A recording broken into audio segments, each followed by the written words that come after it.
Salam, everyone. Welcome to the Samawar Network. We're excited to have you all here tonight. Tonight's discussion is entitled TSN at AAC. So TSN at the Afghan-American Conference 2017. This last weekend, all of us here were participating in the Afghan-American Conference and wanted to have an opportunity for us to sit down and have a discussion and talk a little bit about what that experience was like and how do we move these conversations forward. So we're very lucky to have an awesome panel of guests here today. We have a Facebook event page where you can post questions and comments. We want to be able to interact with people, so please feel free to post those questions, post those comments as we're discussing tonight. And once again, my name is Omar. I will be here all night with you, but want to give you a little bit of background info on the Samawar Network for those of you who maybe haven't had an opportunity to check us out before. But this group actually came out of the Afghan-American Conference in 2 years ago, so AAC 2015. Basically, we had a lot of really awesome conversations that happened during those few days that we were there in Berkeley, California, and wanted to continue those conversations. So through the Facebook page, through the AAC Facebook page, we put a call out for folks who wanted to discuss, actually at that time was the Baltimore uprisings. So we wanted to talk about anti-Blackness within our community and just have some critical dialogue amongst us. And we decided to put it out live for folks to watch. So instead of just having a conversation with just us from AAC, we wanted to put it out there for anyone to join. And that's how TSN got started. That's how the Samawar Network was born. So we've been here now for about 2 years and wanted to get an opportunity to share with you all about our experiences here at AAC, which was something that is very important to us and something that we wanted to reflect on a little bit. So we'll go ahead and get us started and talk to you all about who we are, where we're from, and just a little bit about our role at AAC. So I'll start. My name is Omar again, and calling in from DC, but originally from Fremont, California. I am on the organizing committee of the Afghan-American Conference, and I serve as the task force coordinator. And I will go ahead to my left with Reza. Salam, everyone. My name is Reza. I've been a part of AAC the past 3 years. I gave TED Talks and was a facilitator this year, but I gave TED Talks 2 years ago. And I'm currently a medical student in New Hampshire right now. Salam, my name is Noura. I'm calling in from Durham, North Carolina, originally from Ohio. And this was my second AAC, and I facilitated the gender dynamics conversation with Dawood and homophobia with Bilal. Hey everybody, my name is Murtaza, and it was my first time attending AAC, and I was a TED Talker, and I also had the privilege of facilitating a discussion group, and yeah. And I'm calling in from Foxwoods, Connecticut, though I do not live out here. I'm from Los Angeles, so good to be here with you guys.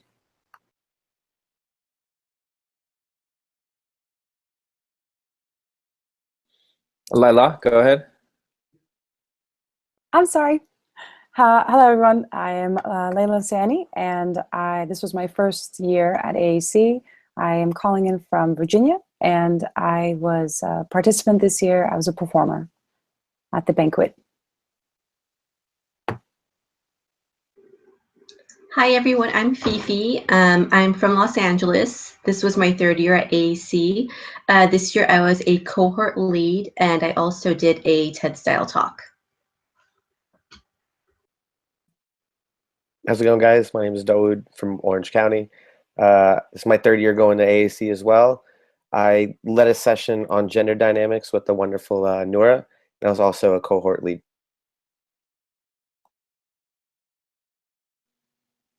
Salam, my name is Bilal. I'm calling in from DC, but I'm from Newark, California. And this was my first year attending AAC. I was a AAC skeptic, and now I'm a confirmed, devout AACer. And I hosted a Brave Space with Noura on the LGBTQ community in the Afghan-American community. Salam everyone, I'm Ali from Orange County.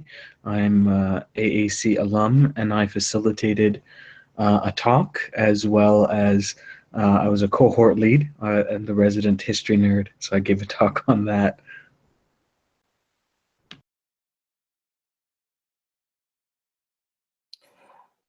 Okay, so one of the things, thanks everyone for introducing yourselves. One of the things that Bilal brought up was being an AAC skeptic. And one of the questions that we wanted to discuss was what were some of, especially for the first timers, what were some of your thoughts regarding AAC before coming in, as well as how were those thoughts informed by your perceptions of the Afghan-American community before coming into DC this year? So it's the two-parter, right? What were your thoughts about AAC before coming in? What were your thoughts about the Afghan-American community coming in? Go ahead. Well, I guess I remember prior to attending, I was anticipating, I actually did not know what AAC was. I tried to look it up online. I couldn't get a good idea of what it was. So I was skeptic, just a whole room of Afghans. I was extremely skeptic. And I was anticipating it to be disorganized, untimely, and probably just a networking event at most. So I'm happy to say that I was completely wrong about what I was anticipating it to be.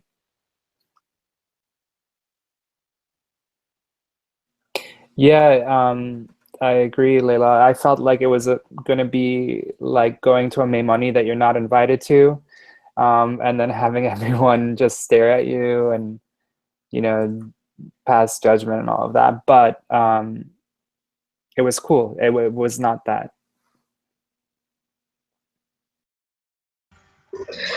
So it was my third year at AAC, actually. So I kind of had an idea of what to expect.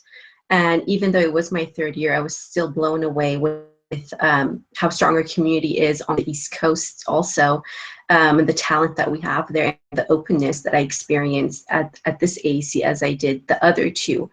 But my first year, I was a skeptic also, and I'm happy that I was proven wrong each time.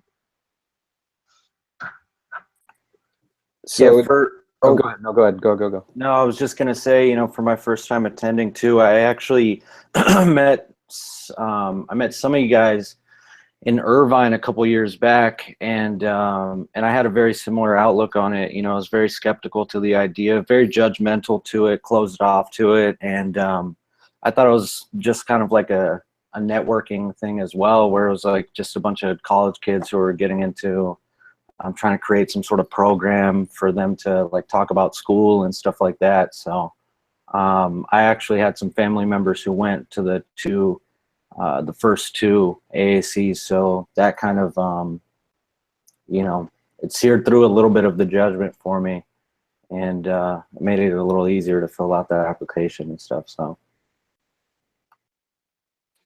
I still remember last year, there was like 100 people walking from the hotel to the conference, and I saw the Afghans, and I was like, I'm not going. And I almost turned around, and my stubborn sister literally took me on the shoulder. She's like, stop, you already paid, you're here, just go in.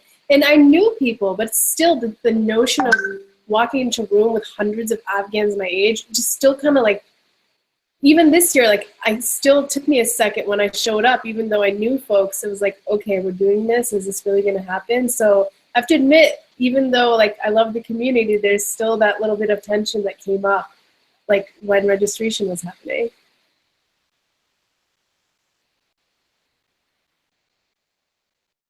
I think, Dojan, I'm going to put you on the spot here. I think kind of echoing off of what you had just mentioned, I remember, well, from just strolling in a little late there, when I came, Dojan, you were standing outside with other Afghans, and the first thing that was said to me was, excuse me, are you Afghan? So I almost was this close to being like, yep, that's my cue to leave. I think so. I think I had this perception of everyone just being very judgmental, which is usually my view of how Afghans are. So I think I was teeter-tottering on the edge of doing exactly what you were just saying, of turning around. I was just trying to be nice and show you where the conference was. That's why I asked. I must have looked that confused. So it seems to me that everybody sort of had the same kind of perception going in. I'm sort of judgmental of this. I'm really skeptical of this.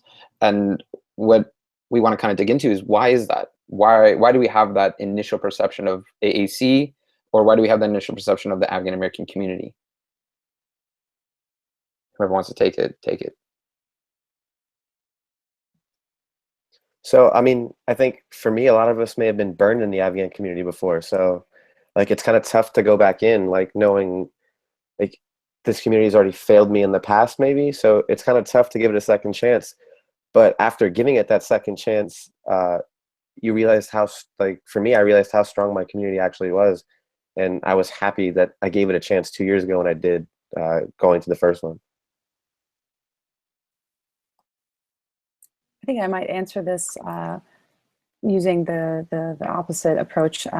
After AAC, when I was trying to tell friends that had not attended a little bit about it, they thought it was silly what I was describing to them. And I think that in itself is possibly a good portrayal of maybe why, or maybe why I myself had this view of, you know, whatever it was, whether it was this judging characteristic that us Afghans tend to have. But it seems like it might be a little bit of misunderstanding, and maybe a little bit of fear of stepping out of our comfort zone and trusting each other.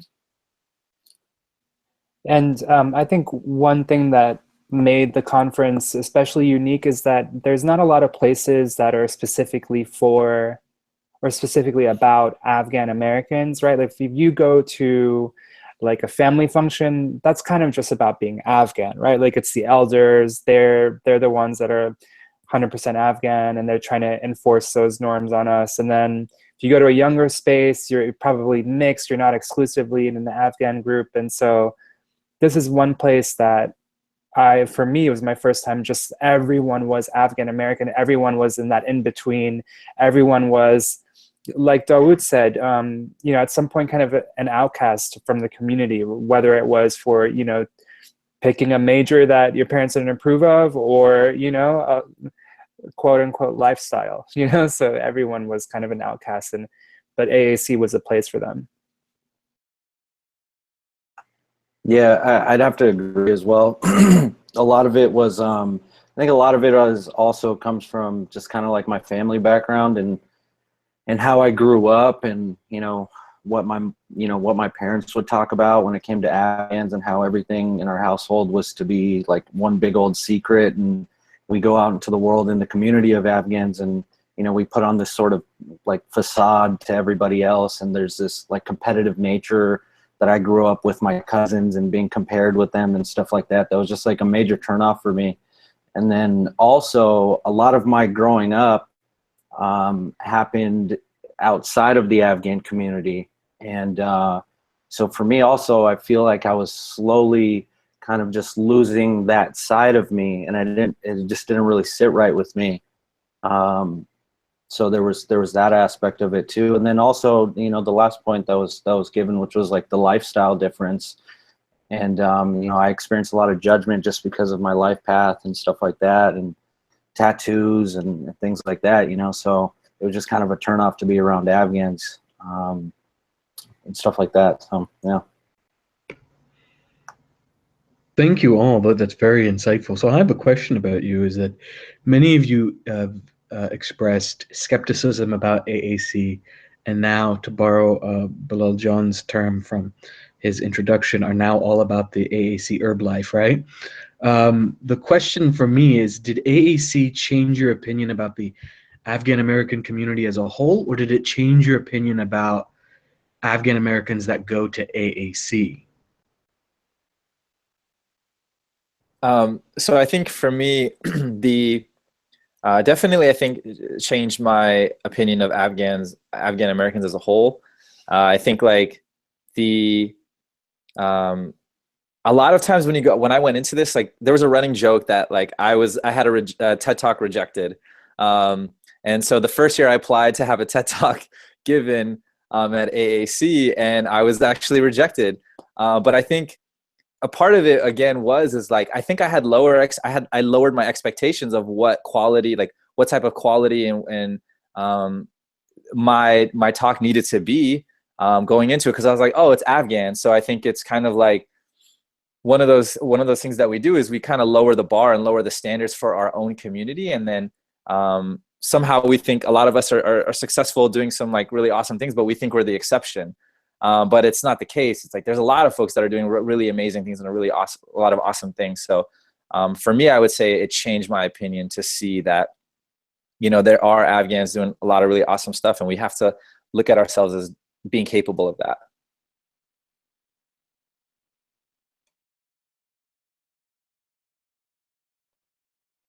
Yeah, for me, it didn't change my opinion of the Afghan-American community. I think, I was kind of worried about the conference that we were just all kind of preaching to the choir. Like, this is a group that self-selects, right? Like, a group of Afghan-Americans that have the money and time to, fly across the country and join and engage in these conversations. So that's definitely like not the entire Afghan-American community.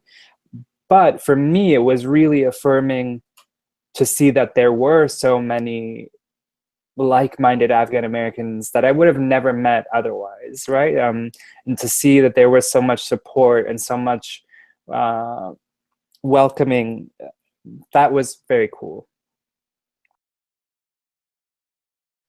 I think for me, the question that you had asked was if I changed my perspective on Afghan Americans as a whole, or just Afghan Americans that attended AAC.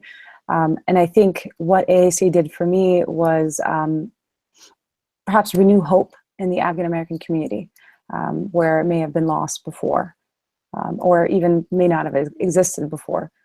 So that's definitely something that, so I think the AAC community in itself allowed me to just kind of go back and have hope in Afghan Americans as a whole.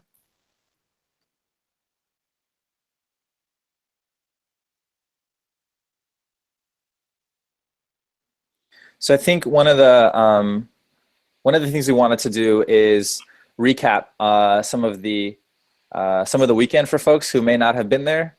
So I know, Diz, Dawood, if you want to kind of go over a little bit about how we're gonna go over this right now. Yeah, for you guys who don't know, they call me Diz. That's a nickname. So if you hear that, they're referring to me. I'm glad you said that, because I feel like people. Yeah, people are gonna be confused. Like, who's this guy? So I mean, let's actually get into like the meat of the conference. This year we had some great TED Talks, or TED style talks. Actually been some of my favorites of the 3 years that we went. I know two of the panelists here with me today actually had me crying given theirs. But for you guys, I don't know, whoever wants to answer first between Fifi and Murtaza, how did it feel like going into doing the TED Talk? Were you guys nervous about it? Like, and then how did you feel after you gave that talk? So I was definitely nervous going into the talk, and I've given talks before at non-Afghan functions, and I did very little preparation, and I felt very confident. So I could understand why I was so nervous during this talk. But the more I thought about it, I realized it's because it's so close to home, it's so close to my heart, it's my community, and it's a community that I've never been engaged with. So going in, I was very nervous. What I expected was that I definitely believed the audience would be receptive, and I thought that they would appreciate the talk, and I kind of thought that that's where it would end. And for those of you that don't know, my talk was on disabilities, and I'm a special education teacher, and I always felt like my profession is not valued so much in any community, and that I would just end there even at AAC. But after the talk, I had people come and speak to me about personal struggles with disability, children that they have with disabilities. So it was very nice to have that within the community.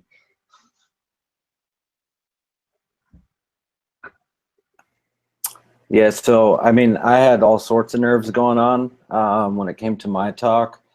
You know, being on the topic of drug addiction and alcoholism, and really just kind of telling it from my personal experience and my point of view. It's crazy because like I do stuff like that all the time, and I don't ever have, you know, those sorts of nerves going on pre-talk. And I don't think it really hit me what I was doing until I until I was actually on the stage with the mic in my hand and like standing in front of everybody. I'm like, holy crap, I'm literally about to like, you know, have this conversation with a bunch of Afghan people. So it, you know, it was really scary. But you know, thank God there was, you know, there was a lot of people that showed a lot of support prior to me actually getting up on stage and stuff like that, and obviously family as well. And I think the biggest thing for me is like, you know, it was I was scared. I was honestly scared that like my mom's gonna find out I did this, which she did like the day after. What'd she say? Well, so what happened was, first of all, she got like really frustrated on the phone, and then, you know, after the weekend, I was like so uplifted and I felt so confident within the whole event, and so much more confident with, you know, the Afghan-American community, that like I kind of just overhand righted her over the phone. Like, obviously not in like a vicious way or anything like that, but like I just told her with confidence like what I did was important, and I think it needed to be done. And what was cool is that she came around to the idea, and you know, it made me feel really, really confident about the talk and kind of doing that with you guys. But I mean, I was scared. I was so scared. I was scared of the judgment, or yeah, that's pretty much. It was really just like being judged and the way I'm going to be perceived by everybody, especially the fact that it was my first time there.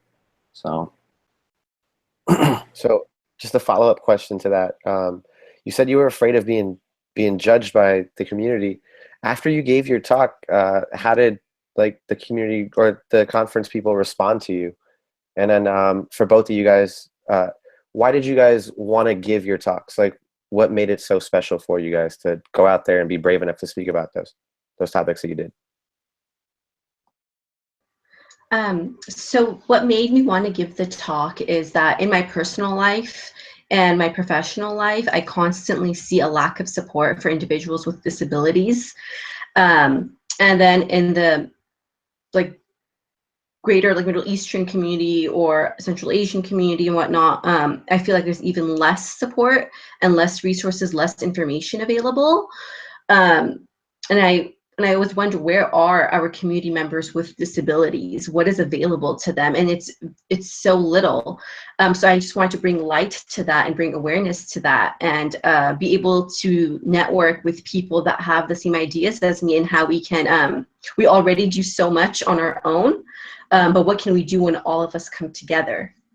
And I was able to make those connections at AAC because of giving the talk.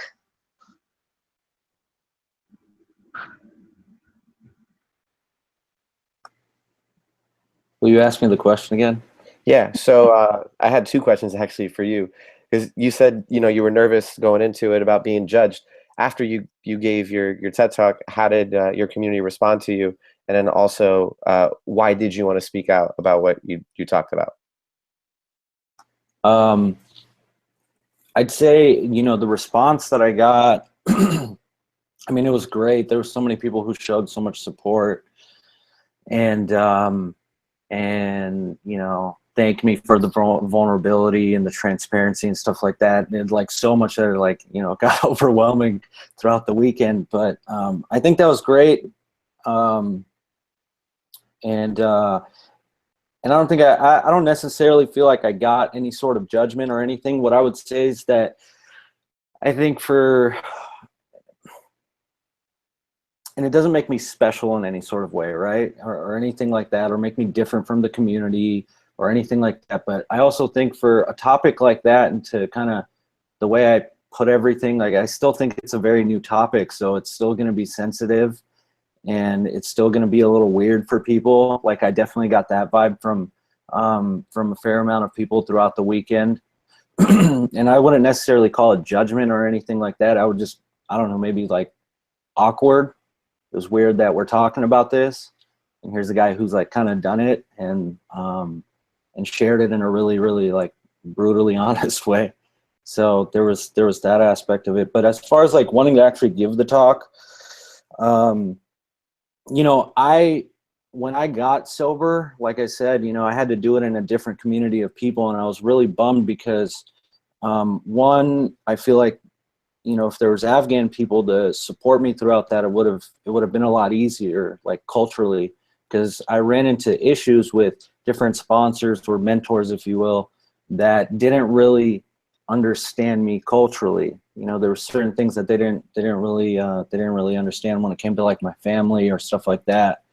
So it was a little off-putting, and then not only that, but it's just I feel like you know, I want to kind of change that. I want to kind of go against that grain and make a difference there and be able to, you know, have a safe place, because there's so many of us like out there suffering, like who knows, in everybody's family. You know, I'm sure there's people suffering from alcoholism or drug addiction, and like nothing's really being done about it. It's still some sort of moral issue, and I feel like we still have this view of like we're bad people because we did a lot of drugs and drank a lot of alcohol or whatever, however you want to put it. So there's also that aspect of it, and like kind of maybe further on down the line, wanting to like somewhat educate people on drug addiction and alcoholism, and the fact that it isn't really a moral issue or anything like that. But then also just putting in resources for people who do want to get help. And I think that for any Afghan-American, like it's going to make them 10 times more comfortable when it's one of their own coming to them and saying, you know, like, yeah, me too, I did the same thing, let me show you how I did it. And they'd be more prone to changing their life. So. Awesome. And that, to me, like, that speaks to bravery, and that takes us to the brave spaces. And the TED Talks were an act of courage, so it was incredible hearing y'all. And we always warn people to have tissues, and I didn't have tissues on hand. I was so mad because y'all got me tearing up quick. But so then beyond the TED Talks, the next really vulnerable place we went to was brave spaces. And brave spaces is kind of touching on subjects that our community has been uncomfortable discussing in the past. And I want to give a shout out to Suf Shirsai for this question. And Suf had a question for Bilal. So I'm going to pose Suf's question to you, Bilal. Suf asks, when attending your workshop on the LGBTQIA, you kept on saying, wow, I expected like 10 people to show up. How did it feel to have a huge turnout, and what were your expectations and worries as a facilitator regarding such a new topic with our community? And then she also side notes that she loved your workshop. So Bilal? Thank you, Noura. Thank you, Sue, for the question. You know, to be honest, from the lens of me being a facilitator of like the LGBTQ session, the conference kind of started off on a rocky start. We went, you know, there was like a speakers lunch before the conference started where all the other speakers and facilitators could meet. And, you know, everyone was like, oh, I'm doing a finance panel, I'm doing a legal panel.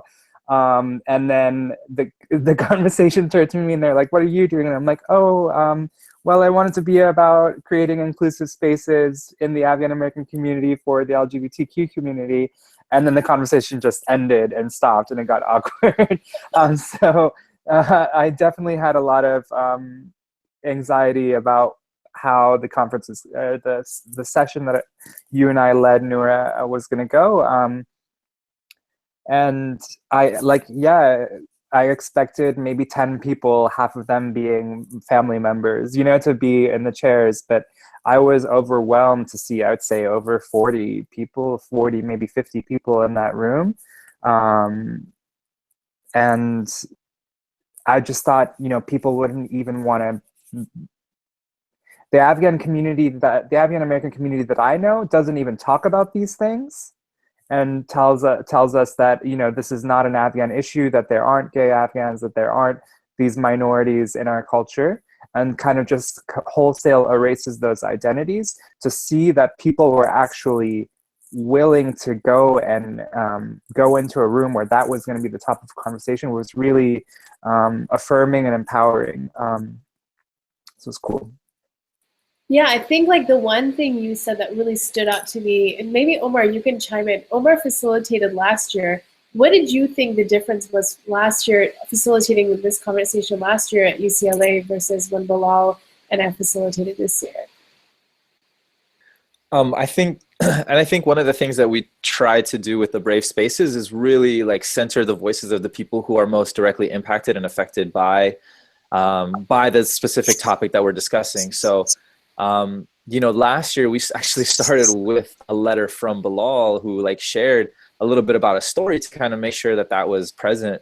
But you know, having someone there in front of you, I think, kind of forces you to confront those issues head on. And I think having someone who's willing to be open about it and just be like, you know, one of the things we try to, you know, model is that vulnerability piece. And I think having that in these sessions really makes it a huge difference. So, you know, it's felt like last year we were talking about the LGBTQ community. And I think like this year, it seemed like we were talking with this community. Like it was us as opposed to them.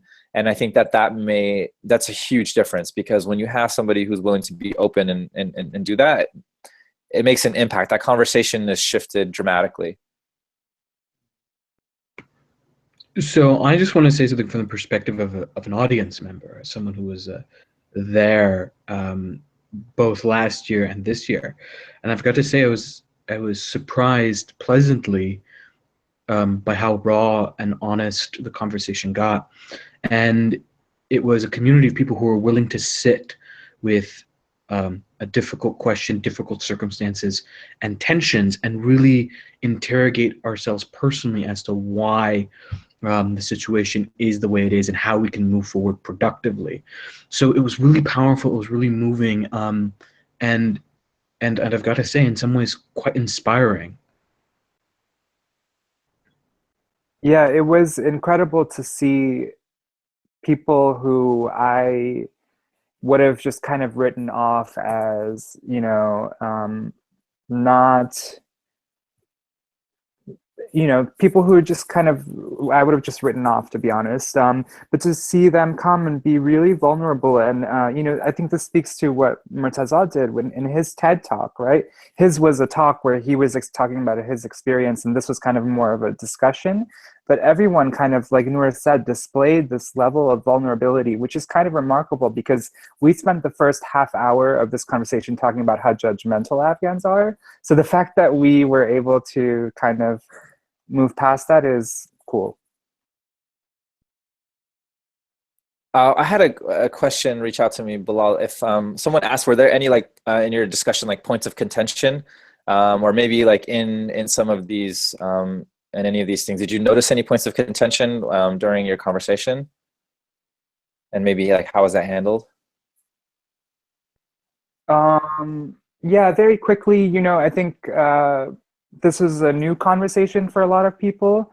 So specifically in my session, people maybe used language that, if it were any other space, might be considered offensive.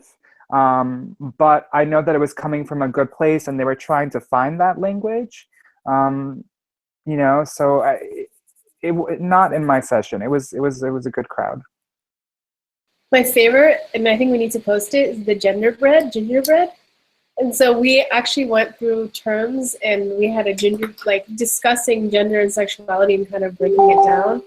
But I mean, honestly, at some point religion did come up, and as a facilitator, I was like, where is this gonna go? And so there are, like, we all don't see eye to eye on this, and like when religion came up, I was like, I don't know, like I was about to sit down. I was like, I don't know where this is gonna go. And we handled it, the community in the room handled the conversation well. But at that moment, a bit of me was kind of like, you know, what's gonna happen?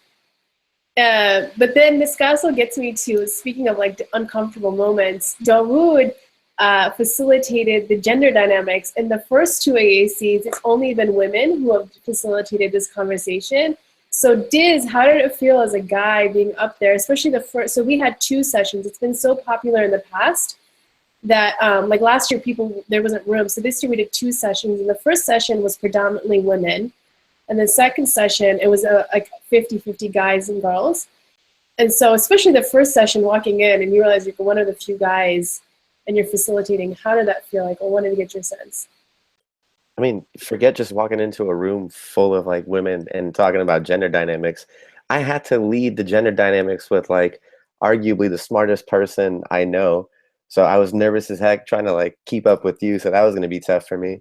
But it was nerve wracking. Like I was probably sweating through like every shirt I was wearing. Thank God I had a jacket on so no one could see that stuff. But it was a different conversation, the first session from the second session. The first session, it was predominantly female. I think maybe there was like 5 guys in that conversation. So we got to hear a lot more about like experiences for women and like what different things like mean to them, or like different things that they like have to deal with that guys don't. So it humanized it a little bit better in the first session, I would say, because you got more of that conversation. In the second session, we did get a lot more like free-flowing conversation between the guys and the girls. So that was needed, because, you know, when you're doing something about double standards and gender dynamics, you need both sides there at the table to kind of like hear what the other side is going through, or, you know, like see things from a different perspective. So it was great. If I could do it again, I would do it again. And as long as I have you as my partner. No, you rock. You made it so easy. By the end of the second, we were like getting a little tired, but everyone was like, you know, down with us. And Layla was there for the first session, so I was curious, like as an attendee, what did you like? How was it for you listening to the conversation? I think I actually wasn't sure what to anticipate coming to the session, and I was very, very pleased with the questions that were brought up, and also just the way the discussion was flowing.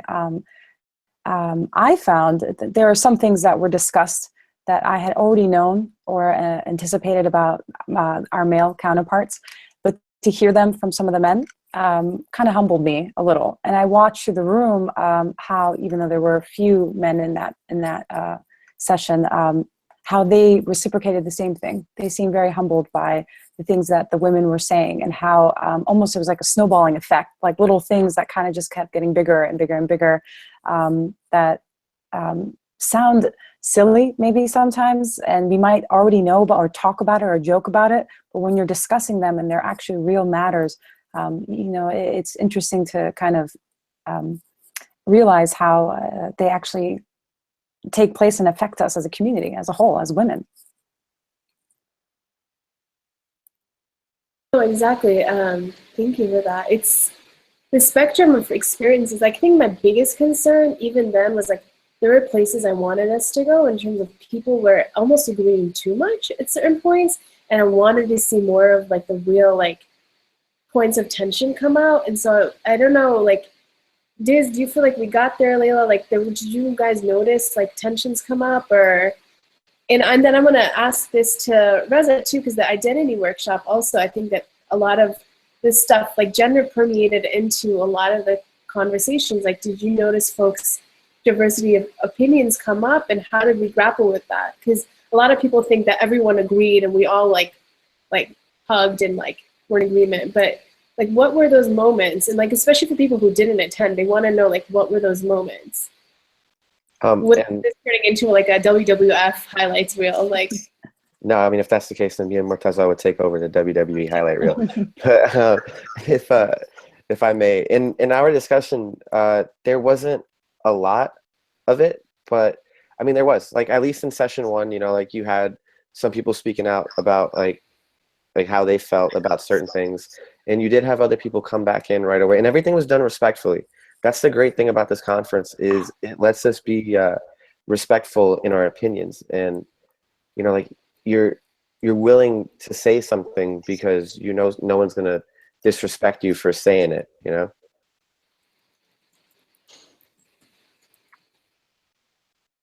Hello, I'm gonna popcorn you because you brought up an important point. Yeah, specifically in the gender dynamic session, it was all going well, and it sounded like everyone was agreeing, but I think there was a significant like disagreement when there were women who said, "Oh, I'm not a feminist," and there was almost a majority opinion that men and women are different, right? Like the question was posed, do you believe that men and women are different?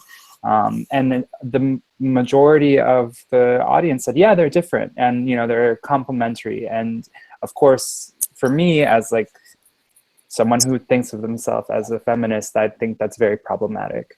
And there were other people in the room that I know afterwards also said that. So I was wondering, Layla, did you have that in your session? Because you went to the first one and I went to the second one.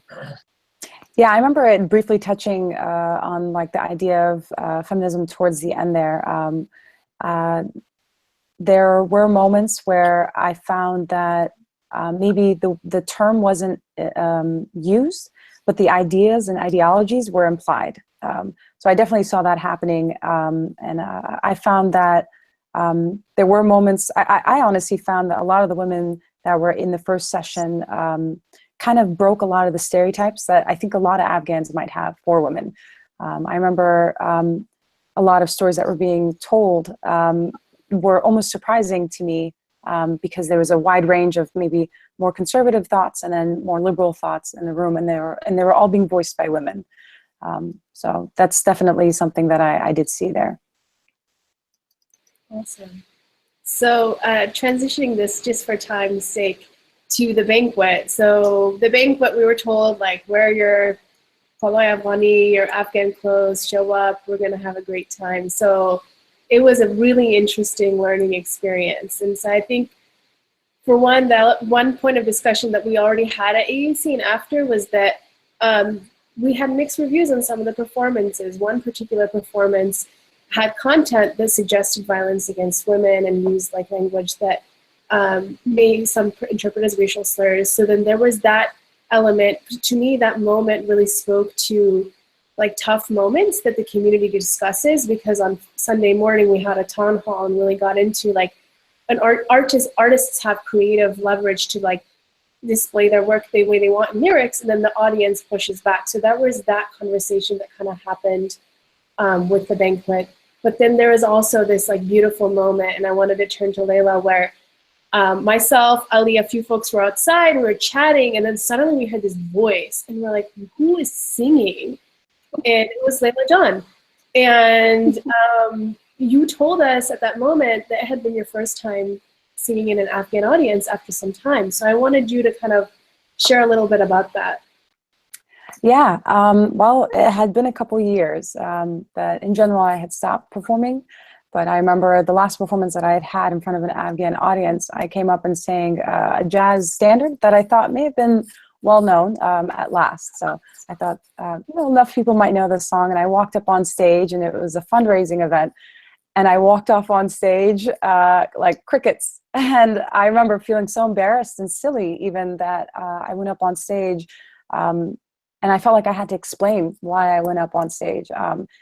And it just, I think the feedback over the years, and then I think at one point a performance of mine had gone on one of the Afghan channels without my permission. So I started getting feedback from people left and right. And slowly it started becoming feedback from particularly men. And it kind of made me a little nervous. And I remember one of the stories I was speaking about with Gina, who had performed before me that night, was that I remember being specifically at a Fatiha, and this man came up to me and he said, aren't you so-and-so's daughter, the one who sings? And I remember being so upset. And I was like, I'm just a singer now. I was a hardworking student and at that time, and I was working on all these fundraisers, and I was kind of belittled to just being a singer. And in Farsi, the term is almost degrading in a way. So I think because of that, I got very scared of performing in front of Afghans. And then there's also a view that's held of female singers, for the most part, in the Afghan community. So I was deterred for many, many reasons performing. Yeah, go ahead. Layla John, I'm so glad you did perform. I was sitting in the front, and as soon as we heard your voice, just blown away by how talented you are. That was actually, I think your performance was my favorite. So glad you're able to perform for your community. It was amazing. Thank you. I think the way I like to say it is, I think I got the treat here. You guys, everyone tells me that they enjoyed the performance, but I think I enjoyed it more because I got everyone's feedback. It was almost like a selfish thing. Yeah, I'm teasing. I'm just teasing. Leila, I really want to affirm what you said. I know that being pigeonholed in the Afghan community is really is real, you know, and it's often in the worst ways. Like you kind of just get reduced to one role. And even I had that same fear too with doing this with the brace space, right? I didn't want all my other work to just be cast aside and then people just to think of as Bilal as this LGBTQ activist, right? Like I totally get that that, you know, kind of just being reduced to one aspect of your identity. And so, but like what you did was powerful and you're so talented. I'm glad that you shared it. Thank you. Yeah, I can testify to Noura's story. We were actually outside, and we heard a mid-conversation that I don't even remember what we were talking about. We just stopped. We all looked at the banquet hall and walked in. So I actually want to ask, what was that? I said it takes a lot to surprise you. So Yes, it does. It was. when you were, I was startled. There was a moment of like. Yeah, it was interesting. But John, I actually want to expand a little bit about what you said here, because one of the things that I noticed from the discussion we're having so far, especially about the brave spaces and gender, is not necessarily that, oh, we're always in agreement or our community is always going to be on the same page, but that there are areas that there still needs to be pushback on, areas of improvement. And I think areas of improvement is a particularly good way of putting it because it's growth oriented, right? We are growing as a community and we are learning as a community. So I want to open this up to all the attendees first and ask, for those of you that have attended to previous AACs, how did this one feel different? We can think about it regionally, right? Every region has a particular character. How did DC feel different? How did it feel being in our nation's capital having this? And what are some of the issues that came up during the conference that continue to be a point of tension and disagreement and an opportunity of growth for our community? Yeah, for me, DC was like hot as hell. I doing it in LA and Berkeley last year in the spring, like, you know, you could go out feeling fly. At this one, man, I was sitting there wiping my sweat down after like anytime I stepped from one building to another. I can't do that humidity. That's what killed me. That's the most memorable part of DC for me. I'm a bald man. You can see the sweat, so it was a torture experience. I'm surprised none of you guys had any reactions to like allergies. DC is known for its pollen. I have a sinus infection right now thanks to DC. So I couldn't breathe day one. I stopped in the CVS and got like 3 things of Allegra. I took 2. You're only supposed to take 1. I thought my face was gonna swell up. It was bad. That actually explains a lot, Diz. That actually explains a lot from that weekend. I think for me, at least, the biggest difference was in the facilitators. A lot of the discussions that we had in the workshops felt a lot more intentional. They felt a lot less like lectures this time around and a lot more like conversations, which I appreciated because we have so many smart people coming to this one place, right? There's like 391 of us who all have a lot of talent and a lot of skills to bring to the table, and to have them participating in conversations, building off of each other and their ideas, I thought was one of the best things about this conference this year, for sure.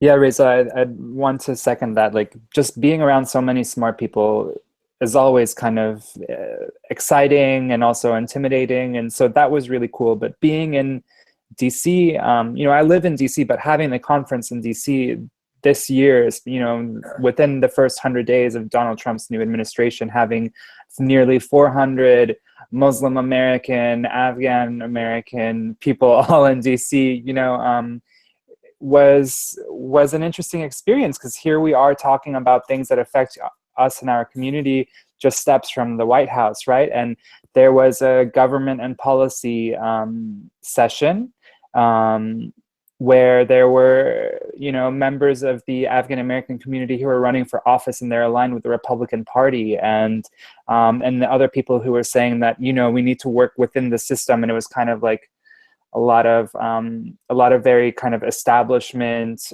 respectability politics that I wasn't a fan of, and I made my opposition to that known. That was a cool, like, I think one of the things AAC has taught me is like how to disagree respectfully, because in Afghan households, like if an elder speaks, it's like tripwash, like if you don't agree, don't say anything.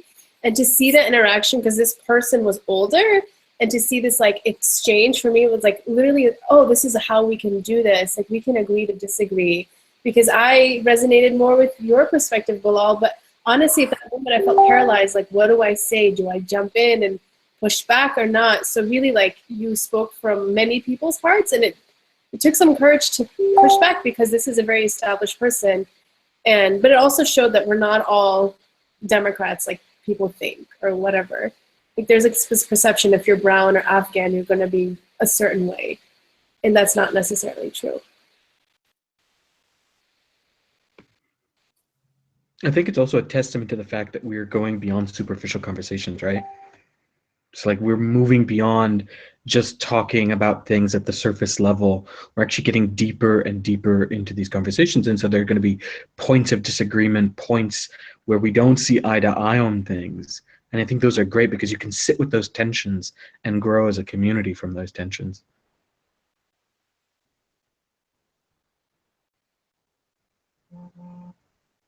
I think Layla John has something to add. I'm stuck with the silly stuff. You guys are talking about serious things. I'm just, I was going to ask what you guys thought of the traffic. I mean, I think our traffic is a lot better than Cali's from what I've heard. I got 2 parking tickets in 4 hours. Oh no! And the guy promised me I'd only get 1, and I went back and there was 2. So I'm a little salty. I'm trying to, maybe I'll pass the bill to AAC. No, man, I've been on the 405 during rush hour, and I've been on the 395 during rush hour. You guys defeat us in traffic. It's way worse in DC than it is in SoCal. How long did it take to go 1 block? Just out of curiosity for you guys. It took me an hour to go from the hotel to the airport, which was 3 miles away. Oh, Yeah. One of the things that was actually interesting was that GW's school was in session, and it was just like a regular weekend, and there was actually like a Palestinian conference happening at the same time that the AAC was happening. And then we also had members from other Middle Eastern diaspora communities, Muslim communities who were there present, either like volunteers, and it was really interesting to hear their reactions and their perceptions, and a lot of really great, had a lot of really like cool things to say about the Afghan community. So that was a really cool thing that happened while we were kind of there in the mix of everything going on at GW. And we just got a question about, not to change the subject, but so I think Diz, you brought up smart people, or someone brought up smart people. So is this conference, someone just texted me and asked, is this conference only for smart people, AKA like people with college degrees, professionals? Like, how do people who don't fit that, like, are we just doing this whole model minority thing at the conference? Or like, how does this, or is there room for other people? Like, that's a question that someone asked, and I wanted to pose it to folks. Murtaza, I feel like you were ready to say something. Yeah, so I mean, for a question like that, I think it's very interesting because that was one of my biggest fears stepping into this whole thing. I had a lot of like inadequate fear towards the whole conference because I noticed that everybody was in school, going to university, had some sort of college degree, was getting their master's or whatever it might have been. And like, I didn't go that route at all. Like, I dropped out of high school, I have my GED, and I got a sales job, which I do really well in, but it was a real big fear stepping in, and sometimes throughout the whole event, like, I felt like the dumbest guy in the room. But honestly, I kind of found my place in the whole thing and kind of found what I have a value to bring to the event. And not only that, but I think also that aspect of it was so humbling to me because it also got me curious, had me asking a lot of questions. It challenged me to really think about things and like to go more than just surface level. You know, there was like a lot of critical thinking involved for me all throughout the weekend. So for me, it was really good. Like it was a blessing, honestly. I wouldn't say don't let the fear get a hold of you. So I think there's two things I want to add to that. One of the things is smart people, or smart is really a relative word. I don't think a degree or your job really will define you as being smart or intelligent or not intelligent. I think that would go back to like what we were speaking about at the very beginning about like being us Afghans being judgmental. I think the AAC kind of went completely against that, which is wonderful. I mean, I came in there wondering the same thing with Taza, wondering, you know, what am I doing here amongst, you know, so many accomplished people? And am I just a singer or just a photographer? Or, you know, why am I here? But at the end of it, I realized it wasn't a degree or something like that that allowed me to feel smarter, not smarter, belonging or not belonging. It was rather just, as a whole, just the way that we all.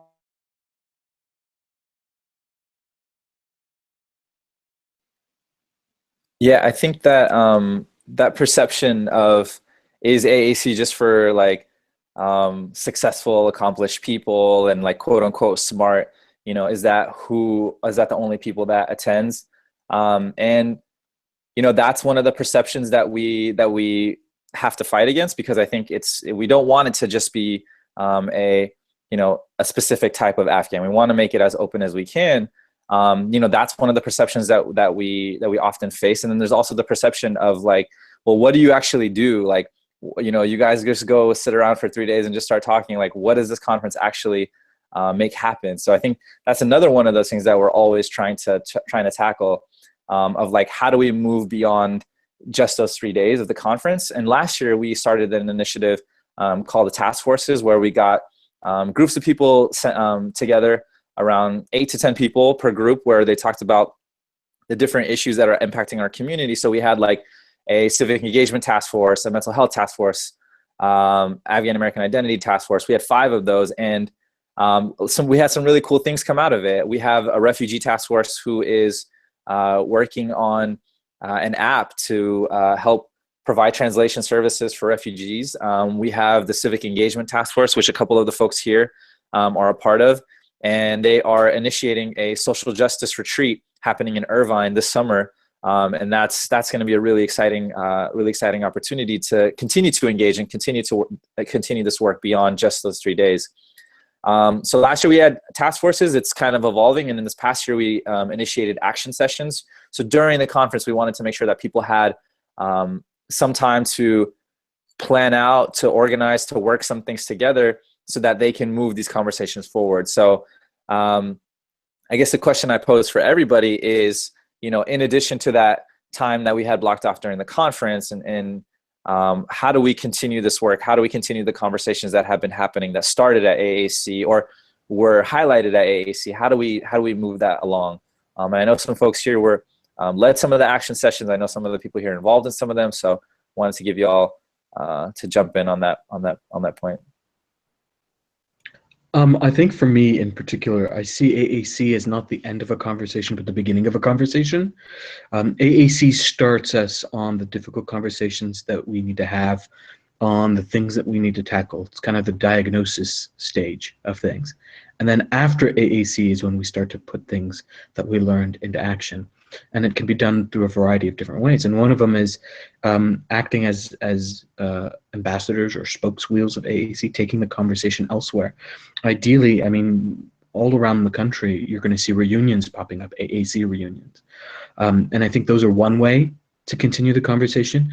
But even beyond the reunions, right? Having a misogyny conversation in your local Afghan community, coordinating with the local mosque or the university, or even at your friend's house. That's one way of keeping that conversation going. And it's important that the conversations we have don't end over the weekend. We shouldn't be having them once a year. We should be having them ongoing. And so I would love to see people participate in getting those conversations going in their local communities, whether it's Orange County or NorCal or whatnot, to start the mobilizing portion that comes after AAC.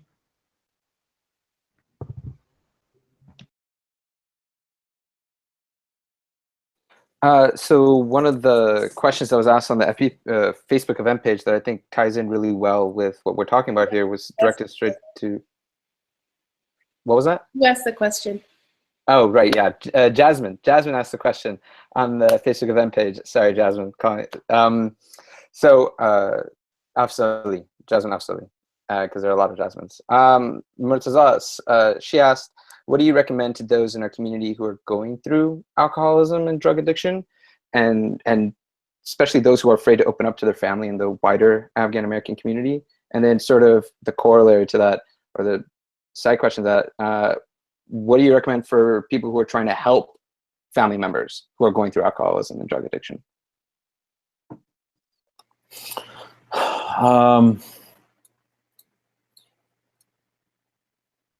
You know, for anybody who's really going through it, it's so hard. You know, it's a really tough question to be asked on spot. I want to thank Jasmine for that real quick, but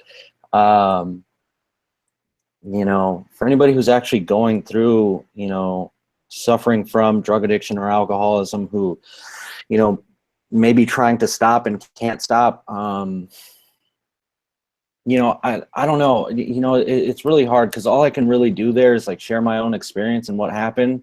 And I experience a lot of other people trying to get sober and doing and trying to turn their lives around. And what tends to be the theme there is kind of hitting, there's either one or two things that happen, right? Which is like what I kind of look at as like almost like a divine intervention, right? Where the person's so exhausted. That's kind of how it happened with me, where they actually want to make a change. Aside from that, the other part of that is like being completely broken and like running out of options. You know, I know, you know, for me, all throughout the weekend, I got asked a lot of like, hey, what should I do with my brother? What should I do with my cousin and stuff like that?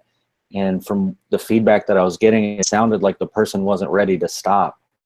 And you know, and it sucks having to kind of say that, but you know, whoever's suffering from it has to be willing to want to make some sort of change there. You know what I mean? So I don't know. I wish I had like the magic dust for that sort of for an answer or response to that question. But obviously, you know, there's simple things like what I would say is, for anybody who's suffering or dealing with a sufferer, is like the more you push the person, the more they're just going to push back on you. You know what I mean? The more you kind of like disconnect with some sort of love, you know, the more likely that, in my experience and from what I see day to day, is like the more those people tend to come around when there's some sort of disconnect with love. That happens there, but it's a really, really hard thing to do, and I couldn't imagine having to do something like that. So, yeah. And then there's a second part to that question, I think. Yeah, just for someone, but I think you answered it. For someone who is trying to help a family member going through alcoholism and addiction, yeah, what do they do? Yeah, I mean, it's. Yeah, you know, I think I try to answer that question to the best of my ability. It's so hard, you know, to answer a question like that. I don't want to say I don't know, but it's just from what I've seen. You know, I kind of explained some of that already and articulated that. But that's what I tend to see with, you know, the community of drug addicts and alcoholics. But hopefully, and I'll end with this because I'm kind of rambling now. But you know, hopefully there could be some sort of like resource where when something like this, you know, pops up, where we can have like some sort of course of action that we can almost immediately take in helping the person, you know, whether it's like some sort of, how I always imagine it is some sort of like funnel of, you know, through whether it's like therapists and stuff like that that are Afghan, Iranian, whatever it might be, that are culturally inclined with us, and then like getting rehabs in place. And that's kind of the idea that I have more than anything, which is I have a lot of resources in that area. So I'd somehow like to plug that up into our community and hopefully, you know, funnel people into getting help. So. One thing I wanted to just quickly mention, thank you, Murtaza, like the, you know, it's a lot of pressure on you to like, you know, answer a lot of these questions and to kind of give us a lot of those answers. But I think AAC, like, you know, you're only one person. And I think like we have to, like Ali said, it's the beginning of this conversation. So like, you know, I don't want you to feel like you have to have all those answers and always know the right thing, because you're only one experience, right? Like your experience is unique to you, and what worked for you might not work for other people. But I'm so thankful that we have that experience, that we have that now that we can work off of and kind of use as a guide for a lot of us. So just wanted to chime in there. If I could say one last thing, and I was actually really, really surprised throughout the event. There was a few people, and I'm not going to say any names because I think they came to me with trust, who actually said they were struggling, like personally. And there was actually one person in particular that said their brother has been recovered for some years. And again, you know, that gained a lot of interest for me, because it's like, all right, I want to meet that guy, and maybe we can get him involved, and then, you know, go from there. But that was the whole point of coming to AAC, right, was to meet everybody else. So. I think echoing off of what Murtaza was just saying, not relating to alcohol and drug addiction, I think women also require a safe space, or a space to kind of discuss some of the things that perhaps they're facing or have dealt with or are dealing with currently, whether it be including or excluding, you know, drug and alcohol addiction. And I think, at least I'm happy to say that one of the outcomes, or that was taken away from the Women's Caucus, was that locally, Nozo actually in the DMV area has taken it upon herself to kind of help organize a women's group out here to kind of continue on what the Women's Caucus kind of did the day on the last day of the sessions there. So we're beginning to kind of start that, and I'm sure once it kind of begins to take, I guess, kind of start taking its own course, I'm sure Nozo will have, or I'm sure it will be open to women, you know, across the community in the area. We were hoping and looking forward to having it open to all Afghan Americans, just a safe space for everyone to be.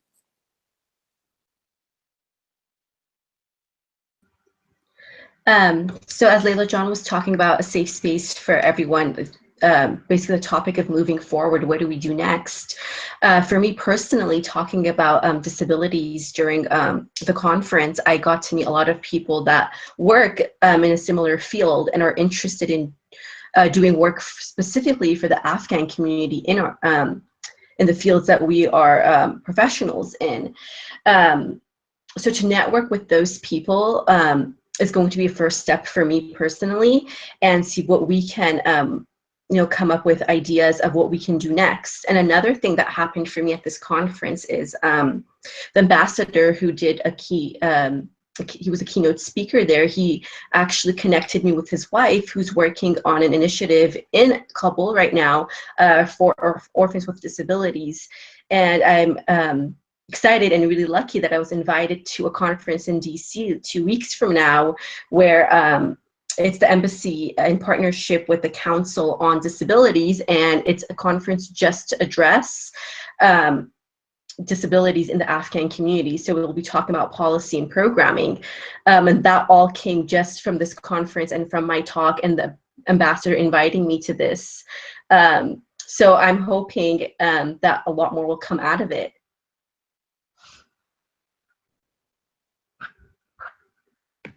That is so cool. I just want to throw that in there. We're all like snapping silently, but that's if for folks that didn't go to AAC, that's how we show love. It's like snaps to Fifi. Yeah, Fifi, that's incredible. I'm so happy to hear that they're going to have an Afghan woman's voice talking about, you know, at that, you know, making like real additions to a really important cause. So I'm so happy that you're going to be there. In terms of next steps for, you know, the Brave Spaces, the Brave Space that Noor and I did, my point was really, you know, the time for saying that you're an ally is over, right? Like there are real lives that are being harmed by, you know, by not having vocal support from our allies, right? So there are I heard after the session, I heard of actually 2 or 3 young Afghan Americans who came out and then have lost touch with their family and they haven't run away, but they've left home, you know.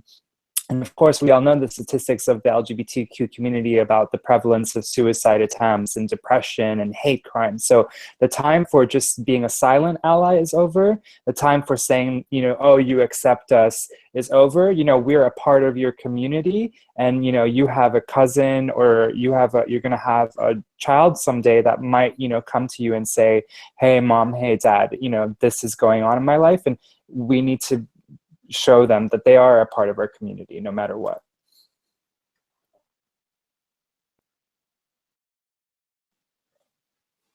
So one of the things that a lot of people had mentioned that the conversations got a little bit deeper because of one of the, or I hope at least from some of the initiatives that happened this year. You know, Reza earlier mentioned that, you know, we had really awesome facilitators like Bilal and Fifi and Murtaza, you know, who were all like super engaged in the content. And also one of the things we added for this upcoming year is this past year was the cohorts.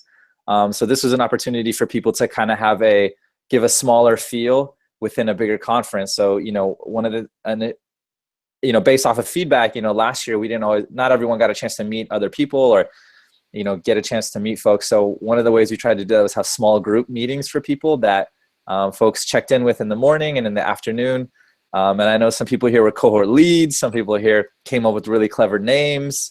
So I hope that experience, I don't know how that experience worked out for y'all. I think everyone needs to share their cohort names, and I'm going to start our team Chop Chop. And the coolest thing is, like, we're still chatting, and we have a Spotify playlist that's like 261 songs strong.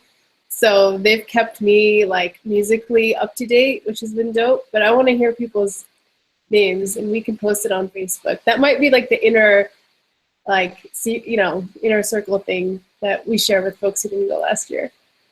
I was part of the best cohort in the entire universe, Team Imali, which was Iman and Ali's names combined. Bro, you would name your team after yourself. We're still using WhatsApp. I think it's the best one because it's named after him. To learn technology. Anyone who knows me, I am a complete Luddite when it comes to technology. When they're like, you need to download WhatsApp, I was like dragging my feet. But now I'm using WhatsApp to connect with other Afghans. I think we crashed WhatsApp. Is that what happened? We did. It literally shut down because of the Afghans. Best cohort group was mine and Lita's Team Lab Labu. We the beats. We beating everybody. Well, we were, shout outs to Omar and Bahana, our team leads, cohort leads, and we were cohort number 10. We nicknamed ourselves Shit to Pit. Don't kill me, guys, for sharing that piece of information. There's a story behind it, but it's just, you know, a ton practice and all that good stuff, and hanging out together, and the awful DC weather got everybody all sweaty. I guess us Afghans, we're not made for this humid weather. But we've been, I mean, I will like walk away for an hour. We have like 300, I will have 300 messages that I have not read. And so one of the ways I think we decided to catch up was we have like one time in the week, we'll ask everyone to send selfies. And so we'll just send selfies around the table, you know, all of our cohorts, and we just get a little taste of where everyone's at.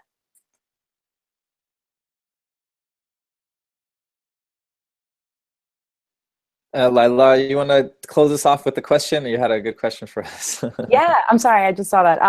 Yeah, actually, so I think I realized that for myself, I don't know if AAC, Afghan-American Conference, was really the word that made sense to me. I think conference was not the word that kind of did it for me. I think really retreat was the word. So I was curious if you guys could summarize your experiences, or perhaps what AAC meant to you. What would you summarize it in one word?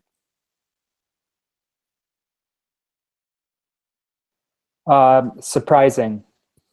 It was really surprising to see so many people from all over, and everyone, you know, surprised me.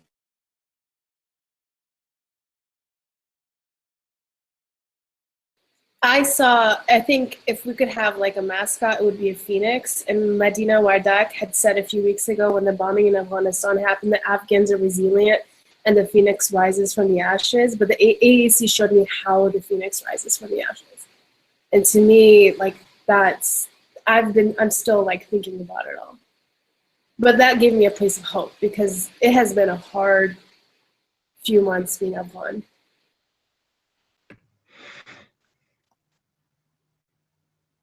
The phoenix, for the record, is totally a Middle Eastern symbol.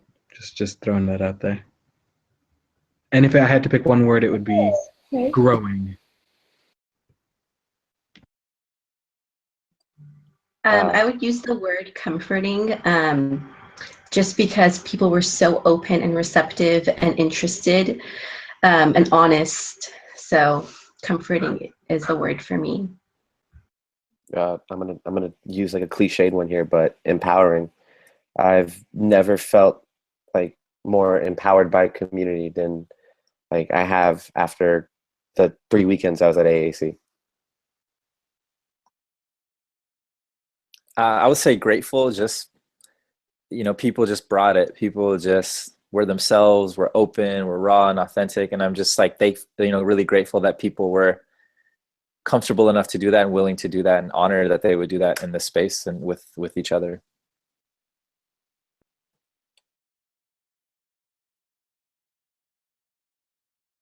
Is that all of us? Did we get everyone? Reza, did you go? Putting you on the spot. No, I mean, so yeah, for me, it was connecting. I think for me, I've had a hard time connecting with the Afghan community, just with the way I was brought up. And so these past 3 years have been, you know, one weekend at a time, a great way to connect with my heritage.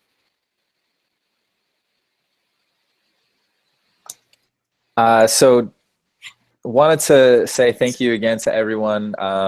Noura, if you want to close us out too with some words of wisdom. Noura has been a rock for TSN for, you know, past year and a half that she's been on this squad. So Don't let me join in when I didn't.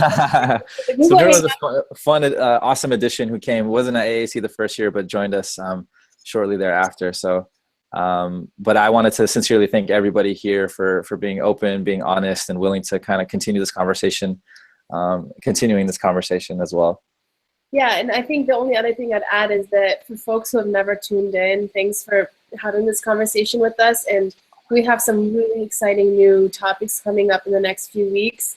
And like, we've tapped into new community members. We want to have conversation with you. So please stay tuned and give us your feedback, because we have some exciting new places we want to go with our conversation, and we need your involvement to make that happen. So thanks so much for your time and joining us. And snaps to everyone. We're gonna close it out with Murtaza, who had the best word out of everyone. So we wanted to save it for the last part of tonight's call. You know, we didn't forget him. We actually just knew that it was so great that we wanted to make sure that he was able to close this out. So Murtaza, I'm gonna give you the last word on tonight's Samawar Network discussion, and tell us your word for AAC 2017. So Omar doesn't sound like a complete hero right now. I'm gonna throw him under the bus a little bit, because he did forget me, but it's okay. And how it's gonna backfire is because, I don't know, I might have to use the same word as Dawood, which is true, man. Like, I just felt so empowered by the whole event. It was so humbling, and I walked away with a sense of community finally, and it's what I've been like yearning for probably my whole life with Afghans. So it was a great experience. Appreciated that.